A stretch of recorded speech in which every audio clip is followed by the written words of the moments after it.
Hola, buenas tardes. Bueno, en este video vamos a hablar de la patología de ovario y trompa. En el ovario, obviamente, por su función, las principales patologías que vamos a tener van a ser los quistes benignos o funcionales, quistes foliculares y luteínicos y los que se presentan en el contexto de una poliquistosis ovárica, los tumores y las inflamaciones, las ooforitis. Con respecto a los quistes, por lejos los más frecuentes son los quistes foliculares.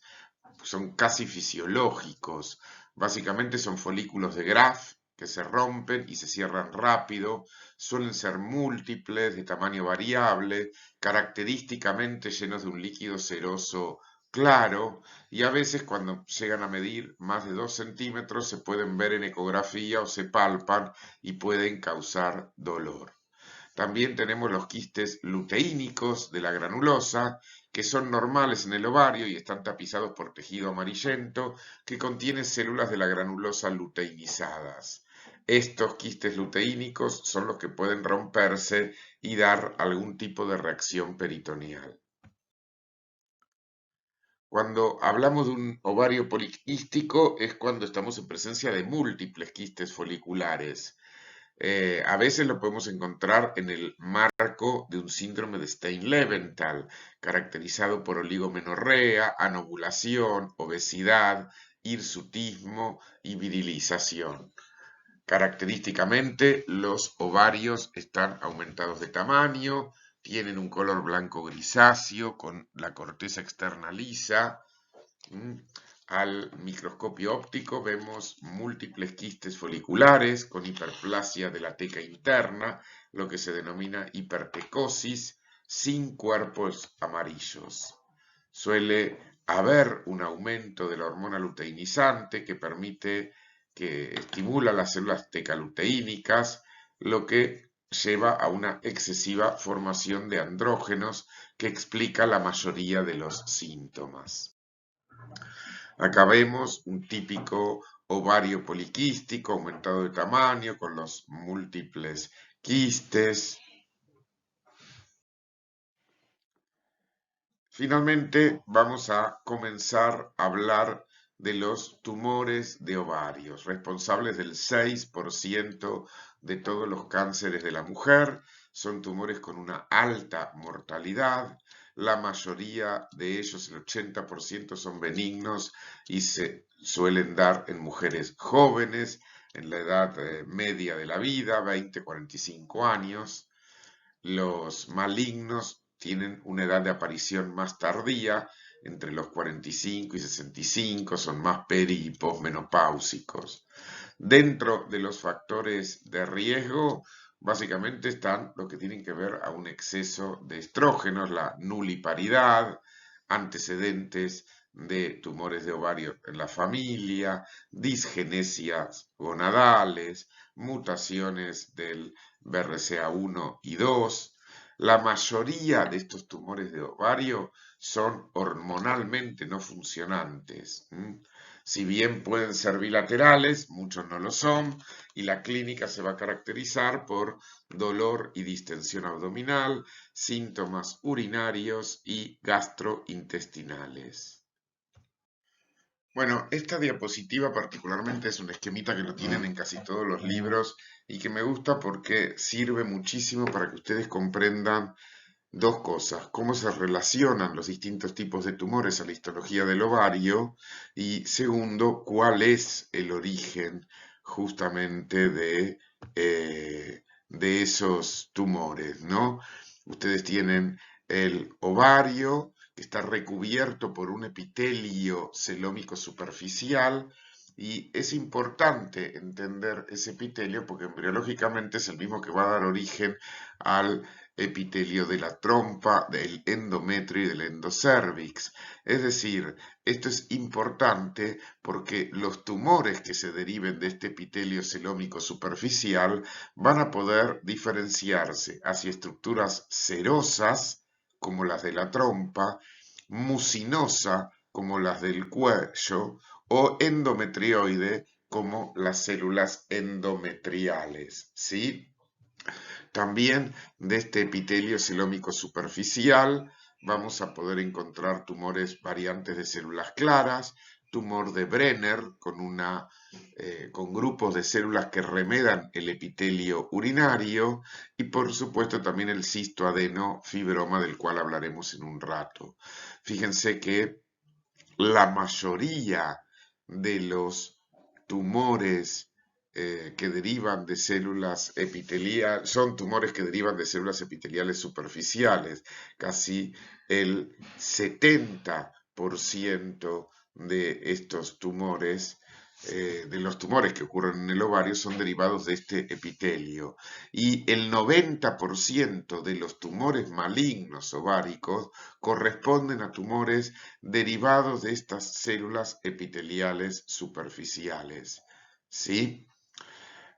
Aparece a partir de los 20 años, los benignos en gente mucho más joven. Pero no son las únicas células, el único tejido en el ovario capaz de dar origen a tumores. También tenemos células germinales en donde vamos a tener las mismas variantes prácticamente de tumores que en el testículo. Por supuesto, acá no vamos a tener el seminoma, sino que tenemos el disgerminoma, que es el homólogo del seminoma en las mujeres. Afecta prácticamente cualquier grupo etario con las características similares a los tumores de células germinales del testículo. Son responsables del 3 al 5% de los tumores malignos y es el segundo grupo de tumores en frecuencia que encontramos después de los de células epiteliales. Pero en el ovario también tenemos un estroma. Y ahí vamos a tener los tumores del cordón sexual y del estroma, que son responsables del 2 al 3% de los tumores malignos, casi son los tumores en frecuencia, afecta a todas las edades, y vamos a tener el fibroma, formado básicamente por tejido fibroma, el tumor de las células de la granulosa y teca y tumor de las células de Sertoli y Leydig. Y por último, el ovario puede ser asiento de metástasis, ¿sí? El 5% de los tumores ováricos corresponden a metástasis, el 5% de los tumores malignos que encontramos en el ovario pueden ser metástasis y la edad de aparición es variable. Entonces vamos a comenzar hablando de los tumores que se originan en ese epitelio celómico superficial que tiene origen en el epitelio de los conductos de Müller, ¿sí? El mismo que va a dar origen al epitelio de las trompas. Entonces, cuando se diferencien hacia células serosas cilíndricas ciliadas, diremos que tenemos un tumor seroso. Si son células cilíndricas no ciliadas, diremos que es endometrioides, y si tenemos células mucinosas no ciliadas como la de las glándulas cervicales, diremos que es un tumor mucinoso. Después tenemos, como vimos en orden de frecuencia, los tumores de células germinales que se originan en esas células pluripotenciales y los tumores de los cordones sexuales y del estroma. Acá tenemos otro cuadrito para ver las frecuencias de los principales tumores ováricos. Vemos cómo vamos a tener los tipos serosos, la mayoría de ellos benignos, los mucinosos, la mayoría de ellos benignos, ¿sí? Y después, en orden de frecuencia, vamos a tener carcinomas endometrioides, carcinomas indiferenciados de células claras, tumores de la granulosa, teratoma, la mayoría de las veces benignos, y los tumores metastásicos. Tengan presente que los tumores serosos representan el 40% de los tumores ováricos malignos, mientras que los mucinosos solo el 10%. ¿Sí? En cuanto a la bilateralidad, La mayoría de los tumores bilaterales en ovarios son tumores serosos malignos. Vamos a empezar hablando justamente de los tumores del epitelio superficial, aclarando dos cosas. Primero, que son la mayoría y que a diferencia de la mayoría de los tumores que vimos hasta el momento, pueden ser benignos, borderline o malignos. Borderline o de malignidad incierta, ¿no? Creo que lo tienen así en el Robbins.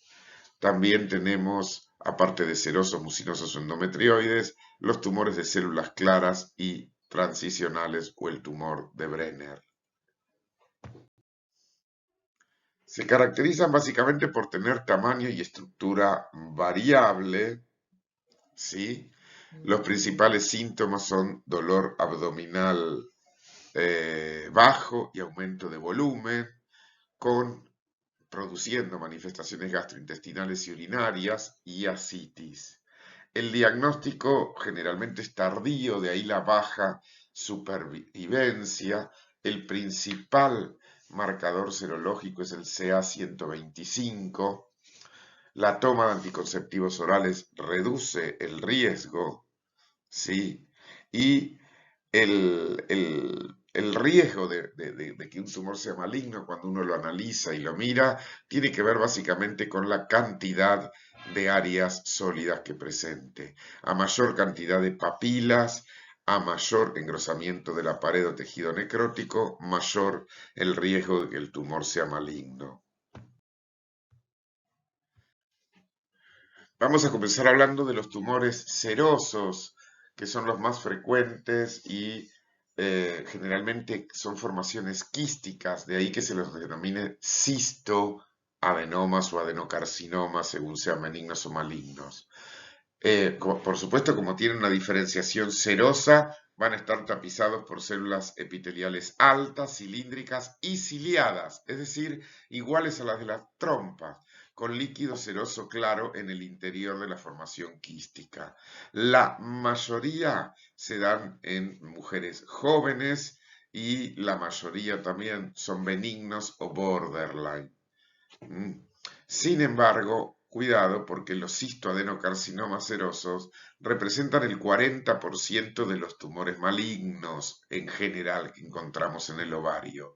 Es decir, son los más frecuentes de los malignos y se dan en mujeres mayores.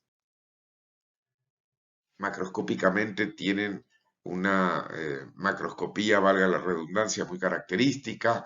Generalmente son uniloculares o con pocos quistes en su interior de pared fibrosa de 10 a 15 centímetros de diámetro, aunque pueden medir hasta 40 centímetros. Los benignos característicamente son, cuando uno los abre, son lisos, sin engrosamientos, sin proyecciones papilares. Los indicios de malignidad, como lo dijimos y lo volvemos a remarcar, son la mayor cantidad de tejido sólido y las papilas, la presencia de nódulos, la irregularidad de la masa y la fijación o infiltración de la cápsula. Ojo que sobre todo en los malignos, el 60% de los malignos, el tumor es bilateral. Microscópicamente va a depender mucho de si es benigno, borderline o maligno, ¿no? En los benignos vamos a tener un epitelio de revestimiento cilíndrico con cilias. Si tiene papilas, estas son microscópicas y pequeñas.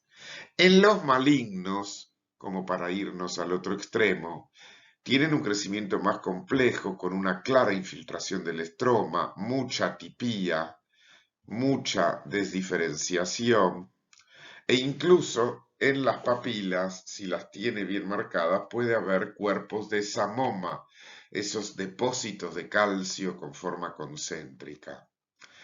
En los borderline el diagnóstico es difícil, primero porque tiene papilas de complejidad creciente, puede haber una pseudoestratificación del epitelio e incluso atipía nuclear, pero no infiltran ni destruyen el estroma del ovario. Acá tenemos la típica macroscopía de un cistoadenoma, como si fuera una bombita de agua, una superficie bien lisa, un globo. En su interior, en este caso tenemos un cistoadenoma multilocular. Estos igual hay que estudiarlos bien, sobre todo la parte más sólidas, justamente para asegurarse de que es benigno. Ven que tienen típicamente un epitelio cilíndrico, con células sin atipía, ¿sí? Sin atipías. Si tiene papilas, como en este caso son papilas pequeñas, que por supuesto uno tiene que tomar los tacos de estas zonas. En los borderline, el tumor tiene otro aspecto, papilas mucho más complejas. En este caso el tumor está abierto, obviamente.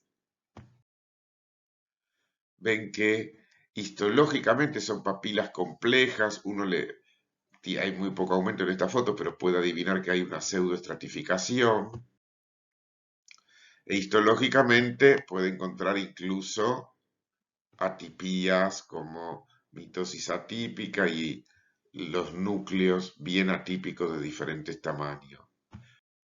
Pero no hay infiltración del estroma. Fíjense, uno benigno, uno bien maligno, ¿sí? Con la infiltración del estroma, y el borderline, con papilas algo más complejas, esos núcleos estratificados y con cierto grado de atipía. Esta es una macroscopía de un cistoadenocarcinoma papilar seroso también, fíjense cómo es multiloculado, con áreas sólidas que son de las cuales uno privilegia tomar tacos para su estudio. Histológicamente vemos la papila bien compleja, cómo infiltra el estroma. A mayor aumento vemos las atipías bien marcadas en ese epitelio, sobre todo expresada en la anisocitosis, anisocariosis. Ahora vamos a pasar a los segundos en frecuencia, que son los tumores mucinosos del ovario. Representan el 25% de las neoplasias del ovario en mujeres adultas. Una amplia mayoría, el 80%, son benignos o borderline. Y recordemos que los cistoadenocarcinomas mucinosos, la variante maligna, representa menos del 10% de los cánceres de ovario, así que son bastante infrecuentes con respecto a los tumores, a la proporción de tumores malignos. En cuanto a su morfología, característicamente son multiquísticos, rellenos de un líquido gelatinoso y pegajoso de tamaño variable, que es la mucina, muy fácil de distinguir cuando uno ve la macroscopía. Es infrecuente la afección superficial, tiene una menor frecuencia de bilateralidad y a la microscopía los benignos tienen un revestimiento de células epiteliales cilíndricas altas, con mucina apical y sin cilios. Recordemos que el epitelio recuerda el del endocervix. ¿Sí? Los malignos son más sólidos, con atipía, estratificación, hay pérdida de la arquitectura glandular y puede haber presencia de necrosis. Hay una variante que es el pseudomixoma peritoneal, cuando el tumor ovárico se asocia a presencia de ascitis mucinosa e implantes epiteliales quísticos en la superficie peritoneal junto con adherencias. Con respecto al pseudomixoma peritoneal, algunos creen que tendría un origen extraovárico en el apéndice. Histológicamente, macroscópicamente, perdón, acá estamos viendo una foto macroscópica del tumor abierto, como con esa gelatina en su interior, que histológicamente presenta este típico epitelio bien mucinoso con mucina en la en el extremo apical de las células, ¿sí? Bien multiquísticos la mayoría de las veces y las típicas células epiteliales que remedan o recuerdan la del cuello uterino, la del endocervix. Acá vemos distintas variantes, la benigna, ¿sí? Con glándulas bien formadas con mucina, las netamente malignas con las atipías y los borderline con estas papilas más ramificadas de mayor complejidad. Nuevamente bien multiquístico, áreas sólidas, necrosis. ¿Sí? Ese epitelio que parecería tener estratificación con atipías, en este caso, el borderline con estas papilas más complejas.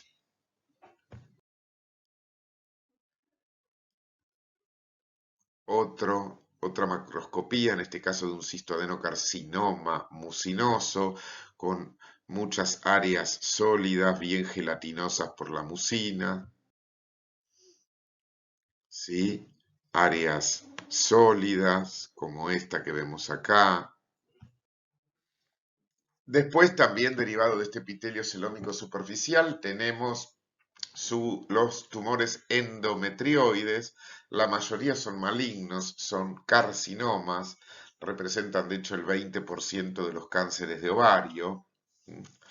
El 15 al 30% de los cistoadenocarcinomas endometrioides se acompañan de carcinoma de endometrio, y la diferente evolución señalan que uno no necesariamente no es el metástasis del otro.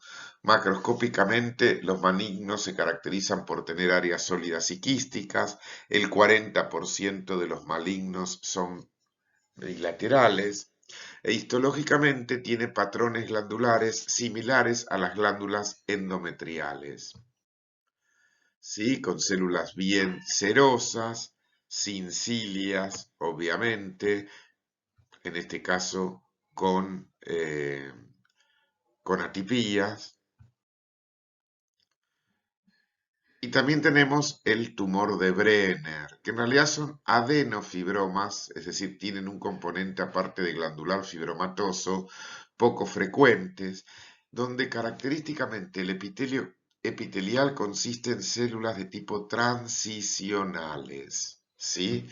Pueden ser sólidos o quísticos, generalmente unilaterales, con un estroma fibroso similar al del estroma ovárico, que delimita esos nidos de células epiteliales parecidas a las del epitelio urinario, generalmente con núcleos en granos de café que presentan una hendidura nuclear y a veces incluso con glándulas mucinosas.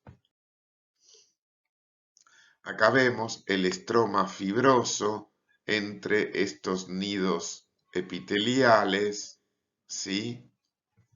Y cuando uno los ve a mayor aumento, estos nidos epiteliales, vemos que remedan o se parecen estas células a la de un epitelio transicional. Incluso a veces puede tener estas glándulas como mucinosas en su interior. Miren cómo se ven los típicos núcleos con la hendidura central, ¿sí? Por eso se denominan núcleos en granos de café. Una histología y una macroscopía de un tumor de Brenner pueden ver en esta placa. Y después tenemos los tumores de células germinales. No vamos a profundizar tanto, excepto quizás en el más frecuente, que es el teratoma, ya que son muy similares a los vistos en testículo. Corresponden al 15 o 20% de todos los tumores ováricos. La mayoría son benignos, son los denominados teratomas quísticos, ¿sí? El resto, los no benignos, se dan en niñas y jóvenes y tienen un comportamiento maligno. Son iguales a los teratomas vistos en el testículo, nada más que en el ovario son más frecuentes. Los teratomas se los clasifican maduros o inmaduros, básicamente según la cantidad de tejido nervioso, igual que ocurría en el testículo. Y también tenemos la variante monodérmica o especializada. El teratoma maduro es el denominado también quiste dermoide, que tiene componentes que derivan de las tres capas germinales, endo, meso y ectodermo. Es frecuente en mujeres jóvenes, muchas veces bilaterales, en el 10 a 15% de los casos. Tiene una macroscopía muy característica. Uno los ve y ya sabe que está ante un teratoma. Son quistes uniloculares, pueden ser desde muy chiquititos hasta muy grandes, con pelos, con material sebáceo untuoso. Puede haber dientes, áreas calcificadas, justamente por la presencia de estos tejidos derivados de todas las capas germinales, ¿no? En el microscopio óptico vemos una pared compuesta generalmente de un epitelio similar al de la piel, pavimentoso con presencia de glándulas sebáceas, pelos, anexos e incluso estructuras de otras capas como presencia de cartílago, hueso, tiroide. El 1% solamente de los teratomas maduros puede malignizarse. Se puede malignizar cualquier componente. Lo más frecuente es que se malignice el componente epitelial y tengamos un carcinoma epidermoide. Esta es la típica macroscopía, son tumores quísticos con este material amarillo que ven acá bien untuoso, áreas sólidas que son las que siempre hay que estudiar bien, puede haber presencia de dientes como en este caso o pelos. Acá vemos otro sector para ver justamente el componente maduro con tejido cartilaginoso, dientes, pelos. E histológicamente es característico observar este epitelio plano estratificado en la pared, ¿sí? Con glándulas sebáceas y anexos cutáneos.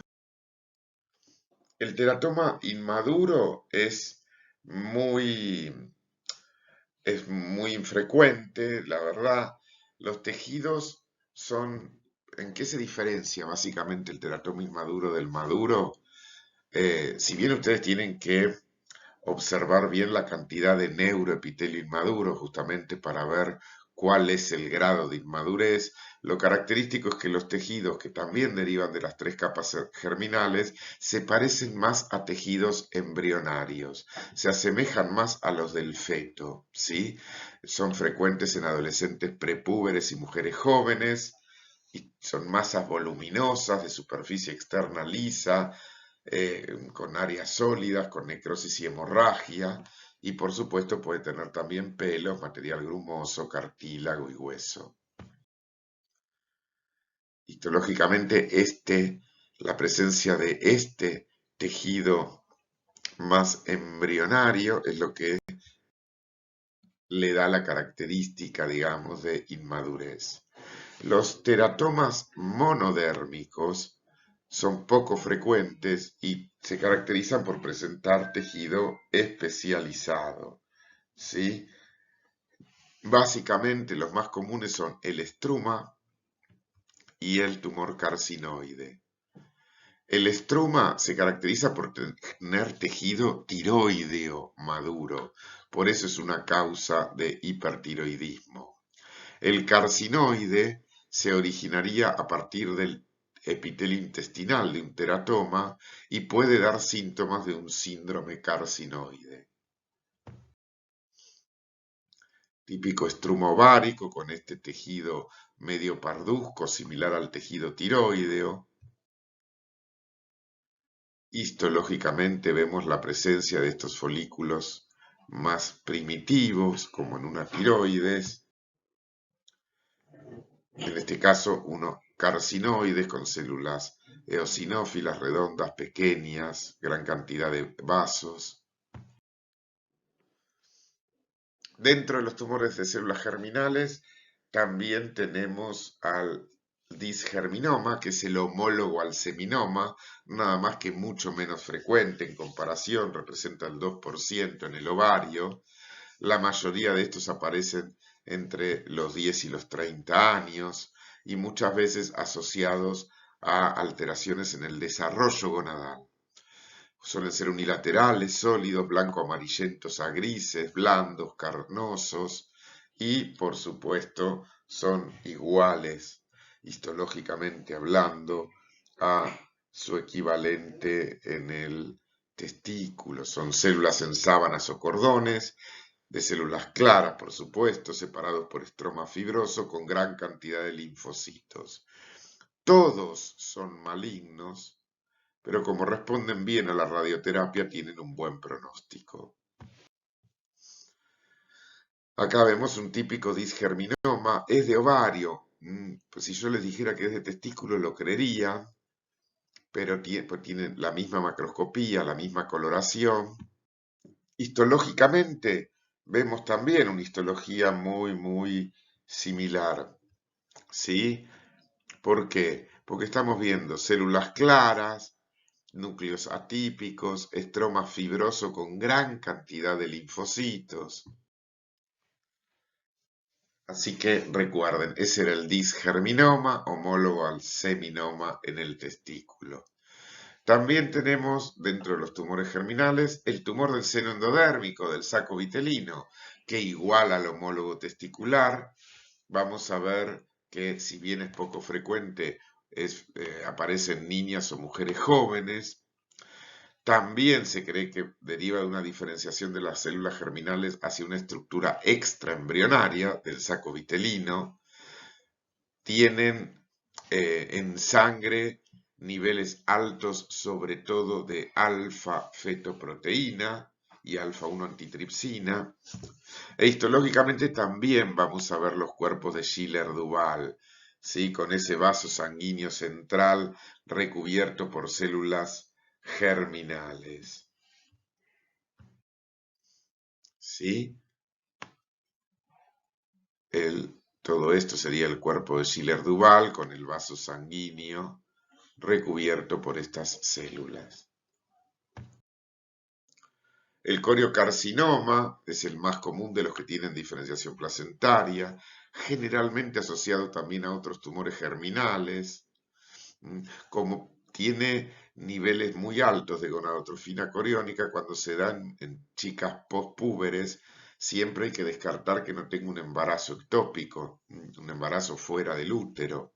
Son muy agresivos, dan metástasis rápidamente por vía hemática.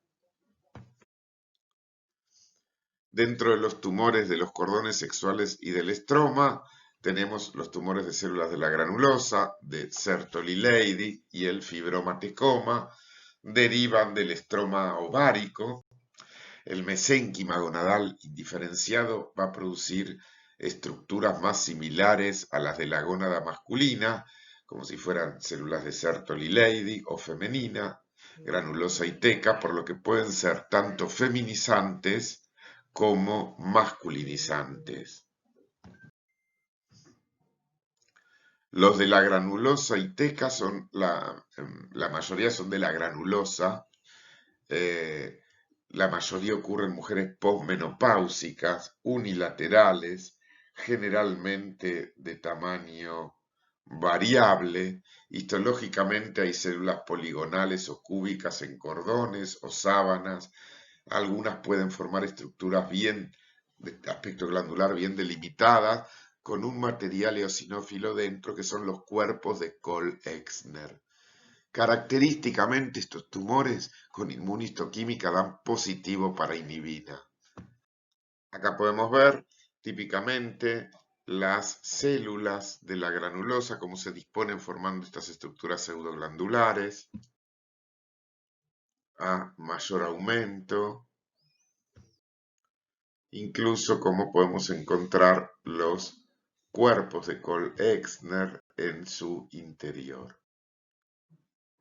estas estructuras dentro de estas formaciones de aspecto glandular. Obviamente son tumores que, como dijimos, son muy positivos para inhibina, las células tumorales. El fibroma tecoma está compuesto de fibroblastos, la parte de fibroma, o de células fusocelulares también, pero más hinchadas con gotitas de lípidos, que es la parte tecoma, o una mezcla de las dos, fibroma, tecoma.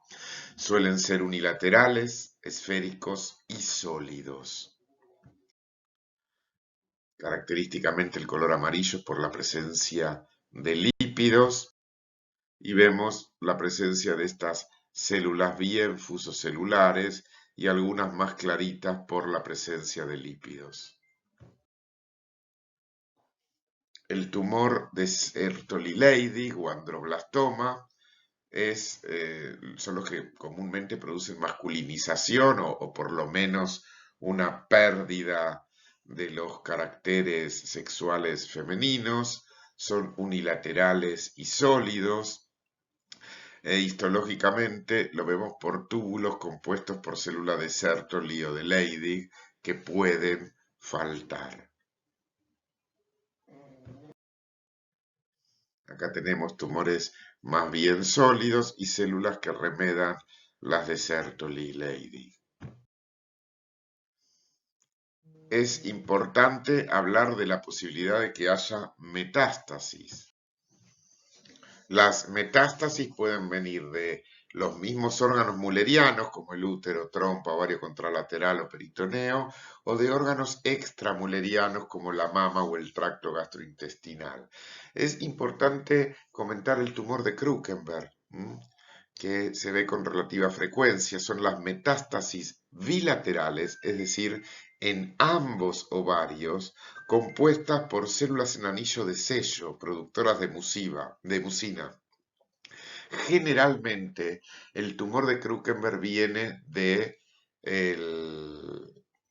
a partir de un adenocarcinoma gástrico con células en anillo de sello, pero se considera tumor de Krukenberg a cualquier metástasis bilateral en ovario de un tumor que tenga su origen en el tracto gastrointestinal. Característicamente uno ve el ovario todo deformado y cuando lo ve histológicamente, lo que permite llegar o presuponer al diagnóstico es la presencia de estas células, ¿sí?, en anillo de sello que desplaza al núcleo hacia la periferia, que les hace suponer un origen gastrointestinal. Bueno, ahora vamos a hablar de la trompa uterina. Bueno, no hicimos comentarios de las inflamaciones del ovario, pero tengan presente que se dan generalmente en el contexto de una enfermedad inflamatoria pelviana. La inflamación del ovario se llama ooforitis. Podemos tener solo ooforitis o mesooforitis si afecta también los mesos y las zonas de fijación del ovario, o salpingooforitis cuando afecta también a la trompa.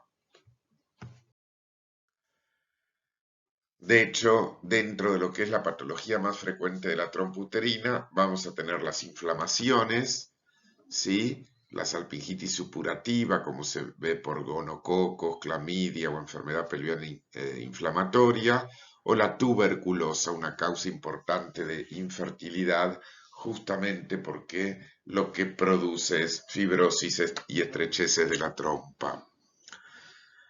Podemos tener quistes paratubáricos, generalmente de menos de 2 centímetros con líquido seroso. Cuando estos quistes paratubáricos están cerca de las fimbrias o del ligamento ancho, en realidad son resabios embriológicos del conducto mulleriano y se denominan hidátides de Morgagni. Los tumores de la trompa son poco frecuentes. El benigno generalmente es el denominado tumor adenomatoide o mesotelioma. Los malignos es el adenocarcinoma primario de trompa, es muy raro. Y sí, una patología que tenemos que nombrar es el embarazo ectópico, justamente por su frecuencia, ¿no? El embarazo ectópico es la implantación del feto en cualquier sitio distinto de la localización uterina normal, ¿sí? Ustedes recuerdan que la fecundación se da en el tercio de la trompa de Falopio y a partir de ahí el huevo llega al endometrio donde se anida. En el 90% de los embarazos ectópicos, esa implantación se da en forma anómala en la trompa de Falopio, pero también se puede dar en el ovario, en la cavidad abdominal si se escapa por la zona fimbrial, en la porción intrauterina de la trompa, lo que se denomina cuerno, la zona cornual del útero. Uno de cada 150 embarazos termina como embarazo ectópico y es la causa más común de hematosalpix, de hemorragia dentro de la trompa. ¿Qué es lo que pasa? Son embarazos que no pueden llegar a término. El tejido placentario invade la pared tubaria y puede causar incluso ruptura y hemorragia intraperitoneal. Generalmente en estos casos hay que operar sacando la trompa entera que uno ya la recibe aumentada de tamaño y con un evidente color hemorrágico, obviamente. Es importante cortarla para ver en su interior si solamente hay sangre o si hay presencia de vellosidades coriales. Justamente la existencia de vellosidades coriales en el interior de la trompa es lo que permite hacer el diagnóstico de embarazo ectópico. Acá tenemos un esquemita para ver los distintos lugares de embarazo ectópico más allá del tubárico, que es el más frecuente por lejos. Recuerden que para hacer el diagnóstico desde anatomía patológica tenemos que encontrar presencia de vellosidades coriales en el interior de la trompa. Bueno, muchísimas gracias, nos vemos la próxima.